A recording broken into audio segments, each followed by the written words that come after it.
ಯಾವ ಗೊಬ್ಬರ ಹಾಕಿದ್ರಿ ಇದಕ್ಕೆ ರೀ? ಇದಕ್ಕೆ ಡಾಕ್ಟರ್ ಬೂಮ್ ಹಾಕಿವಿ. ಡಾಕ್ಟರ್ ಬೂಮ್ ರೀ. ಎರಡು ದಿನ ಆತ್ರಿ ಹಾಕಿರಿ? ಒಂದು 11 ದಿವಸ ಆಯ್ತು. 11 ದಿವಸ ರೀ. ಇದು ಎಷ್ಟು ಎರಡನೇ ಕುಲಿ ಏನು ರೀ ಅದು? ಎರಡನೇ ಕುಲಿ. ಚಲೋ ಹತ್ರಲ್ಲ.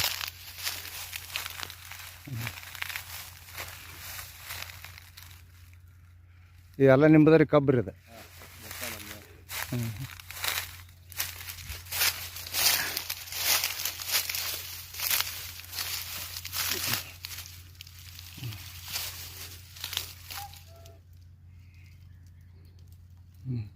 ಹಾಕಿ ಈಗ 10 ದಿನ ಆತನ್ರಿ ಈಗ? 11 ದಿವಸ ಆಯ್ತು. 11 ದಿವಸ. ಮರಿ ಸಾಕಟ್ಟು ಹೊಡೆದೈತ್ರಿ ಈಗ? ಮರಿ ಹೊಡೆದವ್ರಿ. ಇವೆಲ್ಲ ಮರಿ ಹೊಡೆದವ್ರಲ್ಲ ಸಾಕಟ್ಟು. ಬಿಸಿಲಿಗೆ ಈಗ ಎಷ್ಟು ಚೀಲ ಹಾಕಿದ್ರಿ ಇದಕ್ಕೆ ರೀ? ಇದಕ್ಕೆ 4 ಚೀಲ ಹಾಕಿ. ಎಷ್ಟು ನೆಲ ಎಟ್ಟೈತ್ರಿ ಅದ್ರಿ? 1.5 ಎಕರೆ. 1.5 ಎಕರೆ ರೀ.